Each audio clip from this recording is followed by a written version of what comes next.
안녕하세요. 행복씨앗입니다. 오늘도 시장을 정리하면서 하루를 마무리하는 시간을 가져볼 겁니다. 오늘 우리 시장은 코스피도 코스닥도 크게 하락 마감했습니다. 근래 들어서 이 정도 많이 하락한 적은 별로 없죠. 코스피는 2.56%, 그리고 코스닥은 3.91% 하락 마감했는데 시장 수급도 오늘은 좋지 않습니다. 외국인들이 코스피에서 6,384억 원 순매도를 했고, 그리고 코스닥에서는 외국인 기관 동시에 한 5천억 가량 순매도를 했습니다.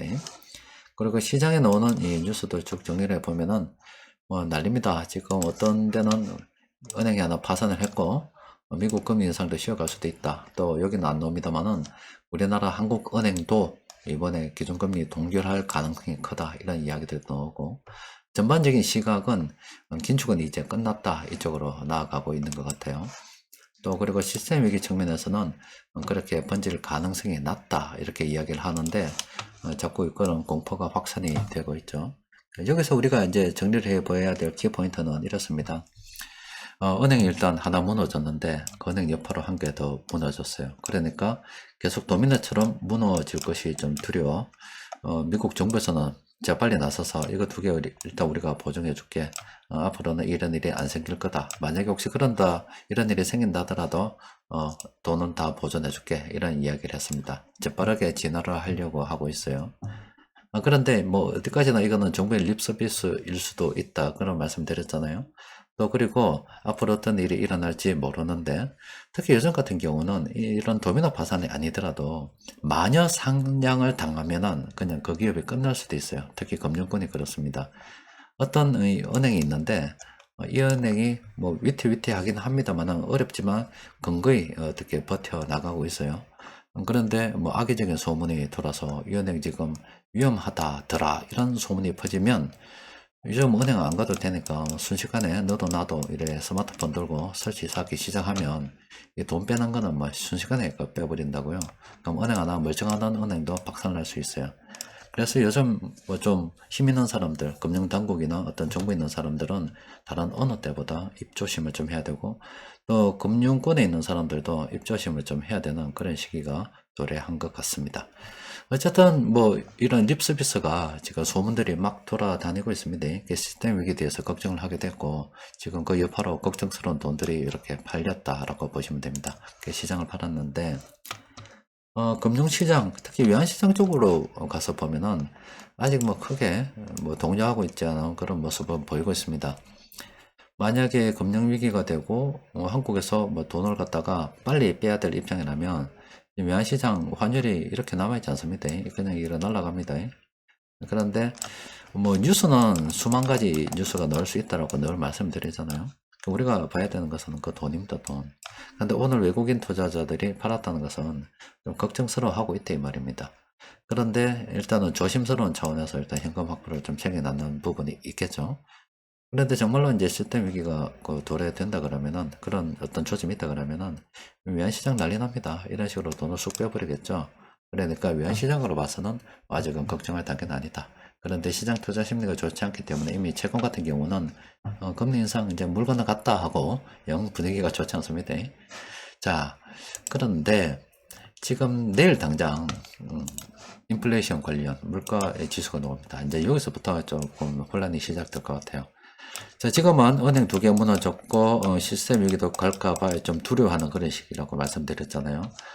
은행이 무너지기 이전에는 또 어떤 이슈였냐면은 긴축에 대한 이슈였습니다. 갑자기 지금 한순간에 은행이 무너지면서 분위기가 이렇게 180도 바뀌어 버렸어요. 그 와중에 이제 물가 지표가 이제 발표가 된다, 이 말입니다. 그런데 만약에 이 물가 지표가 저번보다 좀 낮게 나오면 긴축의 이제 힘이 더 실리겠죠. 아니면 좀 더 높게 나왔다 그러면은 이제 그래도 긴축할 것인가, 해야 될 이런 상황이 이런 될 것인가, 이런 의문이 생기겠죠. 어쨌든 내일 물가가 어떻게 나오든 간에 이 물가는 논란의 여지가 될 수밖에 없습니다. 그리고 이 논란이 언제까지 이어지냐면 미국의 기준금리 인상이 있을 때까지 갈 수밖에 없겠어요. 그런데 미국 기준금리 인상은 언제 있냐면 다음 주에 있습니다. 다음 주 21일, 22일. 그러니까 우리 시장은 뭐 요때쯤, 이거 미국 시간입니다. 영향을 받는데, 그럼 어떻게 되냐면은, 자, 그전에 물가가 고민이었죠. 갑자기 은행 두 개가 파산에 대해서 시스템 위기 걱정하고 있는 상황에 이제 좀 점점점 해서 3월 22일이 드디어 된다 이 말입니다. 될 때 기준금리를 갖다가 0.5% 이때 예상했던 것처럼 요 상황이 없다 손치고처럼 0.5% 빅스텝을 밟아버렸다. 그러면은 이제 시장 위기가 뭐냐면은 그렇지 않아도 급박하게 기준금리를 올렸기 때문에 지금 은행이 이렇게 파산을 했다. 은행이 파산을 했다. 그러면은 이 빅스텝 이런 것 때문에 앞으로 은행이 더 연쇄적으로 파산되지 않을까 우려가 생긴다 이 말입니다. 시장의 불안감이 조성이 될 수가 있습니다. 요때 그렇습니다. 만약에 연준에서 기준금리를 뭐 동결을 해버렸다. 지금 이제 뭐 동결에 대한 이야기 나오잖아요. 그럼 인상 끝났다, 긴축 끝났다 이런 이야기 나오는데 진짜 시장의 예상대로 동결을 해버렸다. 그렇게 되면은 또 시장이 또 이때 의문의 물음표를 또 던집니다. 도대체 우리가 모르는 뭔가 있는 게 아닌가. 얼마나 이 금융 시스템이 얼마나 지금 위험하면 그 이전 불과 며칠 전만 하더라도 빅스텝 이야기 하던 사람들이 갑자기 동결 카드를 들고 나왔냐 이러면서 이것도 금융 시스템이 불안하다는 이래 사람들의 동료를 갖다가 찾아낼 수밖에 없겠죠. 그러니까 지금 연준은 제목에서 말씀드린 것처럼 딜레마에 빠져 있습니다. 지금 예전처럼 빅스텝 하기도 어중간하고요. 그렇다고 해서 동결하기도 어중간합니다. 차라리 지금 같으면은 0.25% 기준금리 뭐 인상하고 나머지 후속 조치로서 채권 어떻게 해주겠다, 미국 정부는 어떻게 해주겠다, 립 서비스로 가장 강력하게 가는 게 그나마 좀 어중간하지 않을까 싶어요. 그런데 빅스텝도 걱정이고 동결도 걱정입니다. 차라리 0.25%로 가는 게 좋은데 오늘 뭐 14일 아닙니까? 일단 물가 나오고 이번 주 내도록 뭐 시스템 위기에 대한 이야기가 나올 거고 다음 주 기준금리 뭐 인상 다음 주 한 수요일쯤에 우리한테 반영이 된다 손 치더라도 그럼 지금부터 한 일주일 이상은 시장의 변동성이 어떻게 흘러갈지 모른다 이 말입니다. 오늘 외국인들이 팔았지만 외환시장에서는 그 동료가 아직은 없습니다. 그렇기 때문에 지금은 뭐 시장이 변동성이 있을 수밖에 없는 그런 상황이 있다. 그래서 우리도 상황을 갖다가 지금은 뭐 좀 다시 좀 지켜보는 게 좋지 않겠나 이렇게 싶어요. 그래도 이 큰 방향은 정해졌다라고 봐야죠. 지금 제가 조금 전에 말씀드린 거는 다음 주 수요일까지 이번 주고요. 다음 주 굉장히 짧은 시간에 대한 어떤 이야기를 여러분들께 말씀을 드린 겁니다. 그럼 이런 멀리 봤을 때는 이미 방향이 정해져 있다고 여러분들께 늘 이렇게 말씀을 드렸죠. 돈을 갖다가 이렇게 풀기는 굉장히 쉬운데 풀었던 돈을 줄이기는 굉장히 어렵다라고 말씀드렸잖아요. 돈 좀 줄여보려고 기준금리 조금 올렸더니 벌써 파산 이야기 나오고 난리가 나고 있습니다. 우리 한국은행도 뭐 이번 달은 쉬지만 다음 달에도 기준금리로 또 동결해야 된다. 또 이런 이야기 막 나오고 있거든요. 돈은 푸는 건 쉬운데 줄이는 게 굉장히 어렵습니다. 그럼 연준도 지금 분위기가 이러면 뭐 그렇지 않아도 은행 파산 이전에라도 긴축 뭐 올해 내로 끝내려고 마음먹었다 아닙니까? 근데 거기에 시기가 좀 더 빨라질 수도 있죠. 근데 어쨌든 돈을 줄이기가 굉장히 어렵습니다. 돈은 계속 이렇게 늘어가는 쪽으로 갈 수밖에 없다 이 말이에요. 그럼 인위적으로 돈을 줄이지 못한다는 결론에 도달하게 됩니다. 돈은 계속 늘어나게 되고 그럼 인위적으로 돈을 줄이지 못하면 어떻게 되느냐? 저절로 줄어듭니다. 저절로 줄어듭니다. 저절로 줄어드는 게 뭐 대공황 때도 그런 일이 있었고요. 중간중간 금융위기 때마다 돈이 저절로 줄어드는 경우가 굉장히 많이 있습니다. 돈이 저절로 줄어든다는 것은 뭐 사람들이 돈이 없어서 그렇다 손치더라도 흑자도산 돈이 받을 게 많아도 자기 수중에 돈이 없으면 또 망합니다. 어쨌든 간에 인위적으로 줄일 수 없다 하는 건 알았습니다. 그러면 갑자기 이제 돈이 줄어들 건데 빵 터질 건데 갑자기 터지는 거 어떻게 알아요? 인위적으로 줄어드는 건 다 알죠. 뭐 언제 금리 인상한다? 돈 좀 줄어들겠네. 언제 금리 인상한다? 좀 줄어들겠네. 이건 다 압니다. 다 압니다. 또 그리고 우리나라에서 뭐 채권을 갚았다. 빚을 갚았다. 돈 줄어들었겠네. 다 압니다. 아는데 근데 그런 것들은 다 예정돼 있고 예측할 수 있습니다만은 인위적으로 줄일 수 없다 그러면은 언제 올지 아무도 모르잖아요. 그죠? 그래도 대략은 어떤 생각을 좀 해볼 수는 있겠죠. 그런 이야기를 같이 투자연구원에서 계속 이야기하니까 지난 글들도 읽어보고 앞으로 글들도 잘 보시기 바랍니다. 자, 어쨌든 오늘 외국인들이 많이 팔아붙어요. 많이 팔아버렸습니다. 자, 방향이 앞으로 돈이 계속 늘어난다 그랬습니다. 이번에 시스템 위기로 정말로 전해되게 나눌 바보 같은 놈들이 어디 있습니까? 지금 이게 그 실리콘밸리가 넘어진다고 해서 지금 미국 대선이 가까워지고 있는데 과연 지금 그대로 파산 나놓고 있겠어요? 절대 그렇게 안 나눴겠죠. 그럼 이거는 어떻게든 커버 된다 이 말입니다. 그럼 오늘 이 외국인들이 팔죠? 겁이 나서 이제 좀 파는 거예요. 그런데 이거 다 정리가 된다라고 보면 다시 들어오겠죠? 돈은 다시 늘어나겠죠? 그럼 우리는 사긴 사야 되는데 오늘 살 필요가 없다 이 말이에요. 왜냐하면 이번 주, 다음 주 계속 변동성이 클 거기 때문에 혹시라도 더 조정될 수도 있단 말이에요. 그럼 뭐 시간 지나면 또 싸게 살 수 있는데 왜 미리 설레발치고 살 필요는 없다 이 말이에요. 계속 그동안 분할 매매해 왔지만 이런 뻔히 보이는 일이 있기 때문에 그럼 차라리 좀 기다렸다가 사는 게 더 낫다 이 말입니다. 그래서 이번 주 다음 주는 좀 쉬는 것도 괜찮아요. 어쨌든 오늘 외국인들이 많이 팔았습니다. 팔았고 두 개, 그래도 참 세력들이 희한하게 두 개 매수한 게 있는데, 일단 하나를 보면은, 하나는 단기적으로는 좀 긍정적으로 볼 수가 있어요. 그런데, 이 개별 종목 흐름 안 따라가도 됩니다. 시장이 전반적으로 흘러갈 때는요, 큰 흐름에 따르고, 뭐 좀 쉬세요, 한 며칠. 뭐 안 그래도 바쁜데 뭐 다른 것도 할 일도 많은데, 뭐 계속 이거 치다 볼 필요 있겠어요. 오늘도 SK텔레콤도 하나 더 나왔는데, 쉬는 게 좋겠습니다. 그리고 나머지 종목들 지금 단기적으로 좀 올랐다고 지금 정리 좀 해라 이렇게 나오고 있어요. 뭐 이 종목도 올라서 단기적으로 올랐으니까 정리 좀 해라 이런 식으로 나오고 있고요. 이 종목도 단기적으로 올랐으니까 정리 좀 해라 이렇게 나오고 있습니다. 또 그리고 이 종목도 단기적으로 올랐으니까 정리 좀 해라 이렇게 나오고 있고, 또 그리고 뭐 이런 종목도 단기적으로 올랐으니까 정리 좀 해라 이렇게 나오고 있습니다. 그러니까 요 위에 종목들은 단기적으로 좀 조심해야 되는 종목들이고, 셀토리온은 뭐 장기적 관점에서 긍정적으로 한번 검토를 해볼 필요가 있겠지요.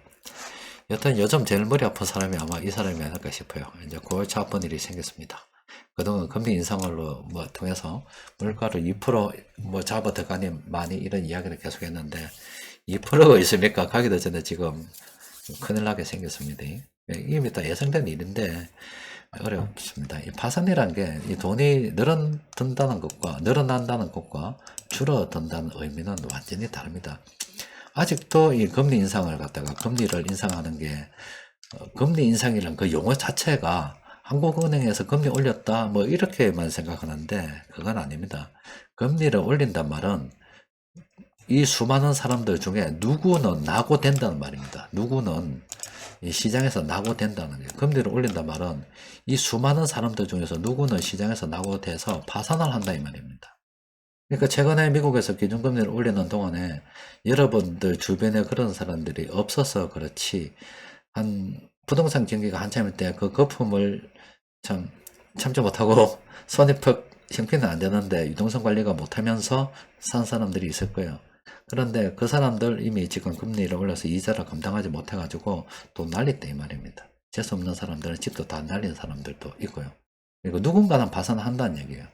그럼 이 금리를 갖다가 올린다는 것은 기본적으로 돈의 가치가 뭐 있게 만들어서 월급 받는 사람들, 연금 받는 사람들 좋게 해주는 겁니다. 좋게 해주는 건데, 그렇게 하기 위해서는 수많은 사람들이 죽어 나가야 된다 이 말이에요. 내 월급 가치를 갖다가 100만 원을 갖다가 돈을 줄여서 예전에 200만 원처럼 이렇게 올려주려고 그러면 참 좋은 일 하는 겁니다. 액면으로는 좋지만 내가 그렇게 되기 위해서는 수많은 누군가가 죽어야 됩니다. 그냥 죽어야 된다 말 그대로. 그냥 가정을 잃고 파산을 하고 부모 형제 뭐 이혼당하고 뭐 아빠 뭐 어떻게 되고 이렇게 돼야 되는 게, 누군가 죽어야 이런 일이 생기는 겁니다. 그런데 그런 선택을 갖다 하기 쉽겠냐고. 우리 내년에 총선 있고요. 미국 얼마 가면 대선 있고. 그런데 이게 누군가 죽이는 일을 하겠어요? 그러니까 이 금리 인상이라는 이 단순한 네 마디 글자 네 개가 시장에 미치는 영향이 굉장합니다. 그러니까 돈이 늘어나는 건 쉬운데 줄이는 것은 굉장히 어렵습니다. 돈도 늘어날 때 어떤 식으로 늘어나는가가 중요하죠. 이 경제를 발전시켜서 사람들이 일자리를 통해서 조금 뭔가 새로운 생산을 갖다가 하는 그런 돈들이, 양질의 돈들이 나야지, 뭐 해외에서 뭐 환율 그리스처럼 이런 것처럼 갑자기 뭐 우리나라도 달러가 한국으로 그냥 막 들어온다. 그거는 우리가 어떤 뭐 일을 해서 번 게, 물건을 팔아서 반도체를 팔아서 자동차를 팔아서 번 돈이 아니라 그냥 달러가 한국으로 들어온 거예요. 그냥 우리로 치면은 뭐 정부에서 뭐 채권 찍어가지고 빚내서 사람들한테 전국민 재난지원금, 니 어렵제 그냥 돈 주는 겁니다. 그런 돈들은 일단 그거 늘어나니까 주니까 받잖아요. 근데 그런 돈들이 막 생기면 좋아할 것 같아도 돈의 가치가 점점 떨어지는 거예요. 더 가난하게 만드는 겁니다. 그런데 어쨌든 이렇게 하든 저렇게 하든 돈이 늘어났잖아요. 근데 그 돈을 갖다가 줄여야 되는데 못 줄인다니까. 돈을 줄인다는 것은 누군가 나가 죽으라 이 말입니다. 이 사회에서 벗어나서 니는 나가 죽으라면 억수 굉장히 냉정하지만은 진심입니다. 그 진짜입니다. 금리를 올리면 나가 죽으라 이 말이에요. 파월 연준 의장이 진짜 금리를 올렸더니 지금 저 은행 실리콘밸리 은행 이제 파산 나버렸고 이제 그쪽에 돈 맡긴 사람들 이제 정부에서 보정해줘서 그렇지 사실은 날리는 거잖아요. 근데 정부도 한두 개라서 감당이 되지 엄청나게 많은 은행들이 그렇게 파산을 하게 되면 어떻게 감당이 돼요? 그냥 박살 나는 거죠.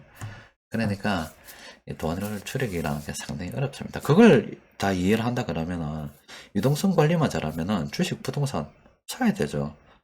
나는 주식할 줄 모른다? 그거는 부자가 될 수 있는 가능성에서 그러니까 우리가 두 다리로 걸어야 되는데 주식 나는 못한다 한단 말은 오른다리를 안 쓰는 거예요. 그냥 한 발만 짚고 뛰어다니는 겁니다. 깽깽이 하면 뛰어다니는 거예요. 두 발로 양발로 걷거나 뛰어다녀야 되는데 어떤 우리가 그 재산을 늘릴 수 있는 방법 중에 하나가 뭐 부동산이면 주식인데 주식을 접어버리고 부동산만 한다.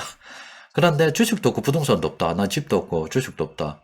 그럼 발이 없는 거예요. 그냥 손으로 땅 짚고 다니는 거예요. 그러니까 항상 뒤처질 수밖에 없는 노릇이죠.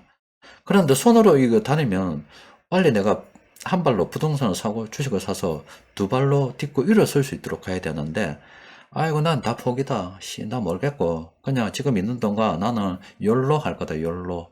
뭐 지금이나 뭐 실컷 놀다가 나중에 되면 정부가 알아서 해주겠지. 이런 마음가짐으로 세상을 갖다가 다음 생에는 잘 살고 이번 생은 망쳐서니까 마음대로 살겠지. 이런 사람들 제법 많습니다.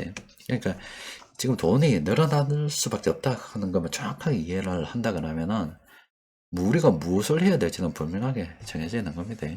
그러면 시스템 위기 지금 이게 되겠어요? 인위적으로 만든 게 되겠냐고. 이건 넘어갑니다. 자, 크게 걱정 안 하셔도 된다 이 말입니다. 자, 오늘 여기까지 정리하도록 하겠습니다. 이상입니다.